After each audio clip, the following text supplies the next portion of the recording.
E a gente volta a falar sobre o Brasil, gente, porque o crescimento da produtividade continua abaixo e continua baixo aqui no nosso país. No primeiro trimestre desse ano, a medida baseada em horas efetivamente trabalhadas recuou 0,5% na comparação anual. Dados que são do FGV-IBRE, e em meio a esse cenário, gente, o Brasil caiu 7 colocações no ranking mundial de competitividade. Vamos entender um pouco mais sobre esse cenário da economia brasileira, conversando agora com o nosso colunista Gilvan Bueno. Tudo bem, Gilvan? Boa tarde para você.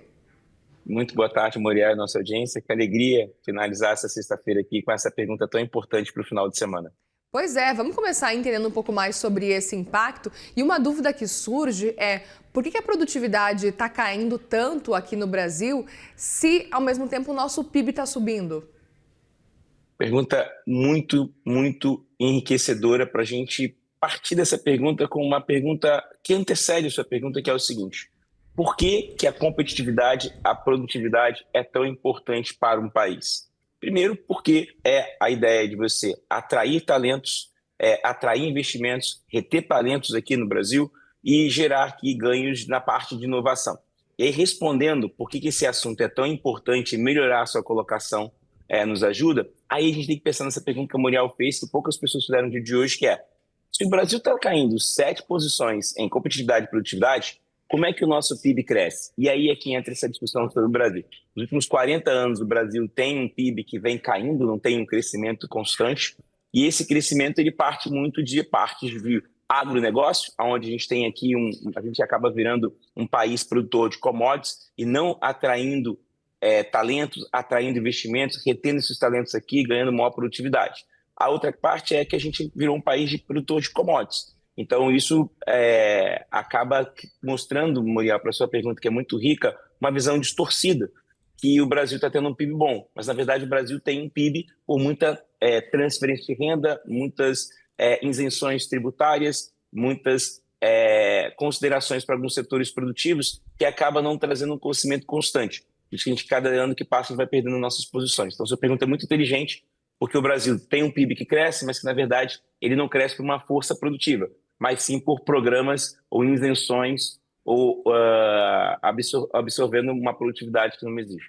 Pois é, vamos falar um pouco sobre esse cenário então. Quais seriam os motivos, na sua avaliação, para a gente estar cada vez mais caindo no ranking de competitividade? E aí, quando a gente olha para esse ranking e olha os motivos, aí a gente vê essa queda na produtividade também.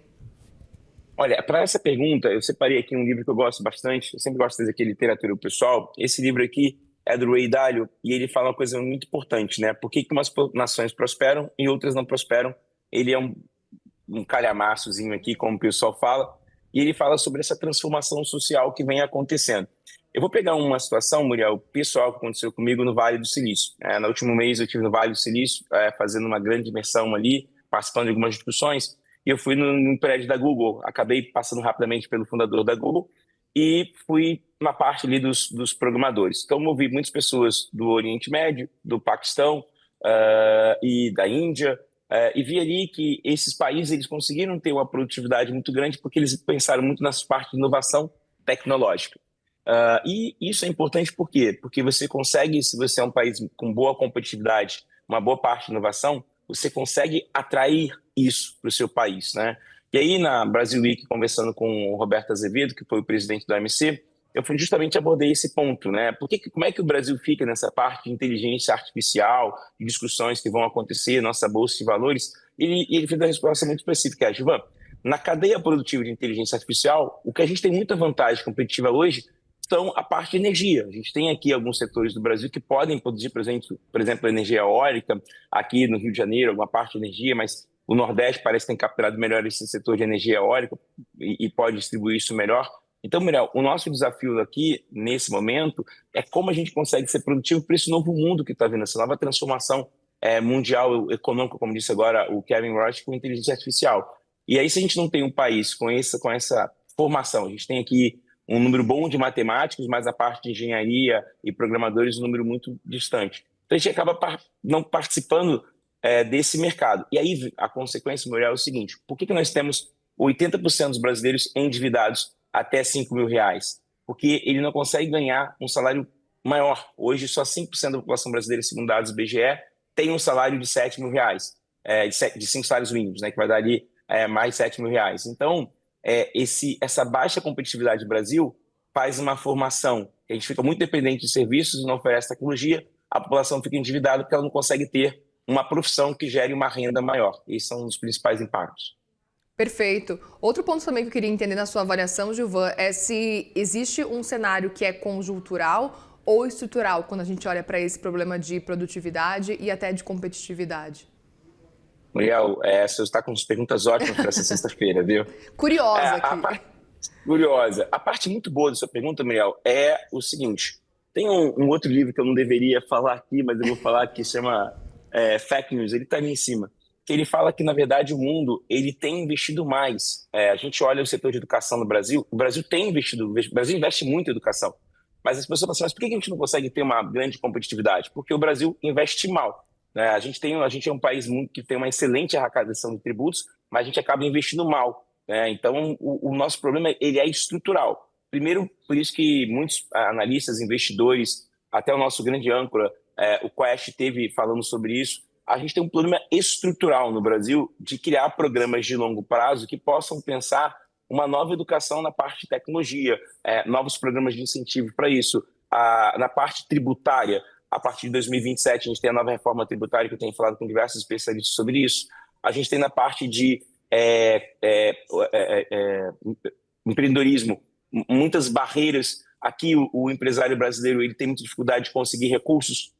Os órgãos que fazem isso têm uma burocracia, o mercado de capitais não consegue favorecer esses pequenos médios. Agora tem a instituição CVM 88, que tem feito um trabalho de permitir que algumas empresas possam se capitalizarem, algumas mudanças. Mas a gente tem no Brasil uma estrutura, uma burocracia, e é um dos 10 pontos que nós perdemos nessa avaliação, que prejudica o empreendedorismo para você conseguir acelerar a renda. Então, o nosso problema ele é estrutural. Ele vai desde educação, ele vai desde tributo, ele vai desde formações, ele vai mesmo de concessão de crédito e um ambiente regulatório que ele possa ter mais celeridade nas decisões.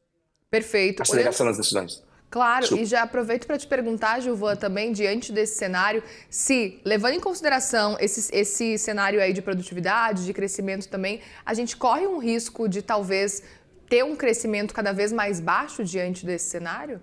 Olhando para o cenário econômico? Muriel, sim. Quando a gente começa a estudar o PIB, a participação do PIB, isso é importante ter essa reflexão. Desde os anos 80, diversos estudos mostram que o PIB do Brasil não tem crescido de maneira consistente. Nós temos saltos. E esses saltos acontecem por quê? Porque em algum momento do tempo a gente faz uma transferência de renda, a gente ativa a economia com a liberação do fundo de garantia, a gente cria alguns programas que colocam dinheiro na economia, a gente tira uma parte que onerava uma cadeia produtiva, mas nós não temos um programa, um sistema que vai crescer nos próximos 10, 20, 30 anos.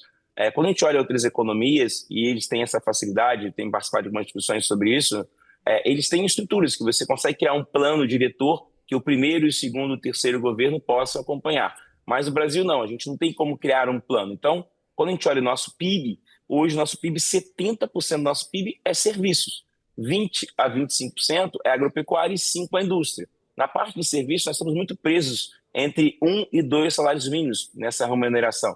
Poucos setores pagam mais que 5 salários mínimos. A indústria é um desses setores.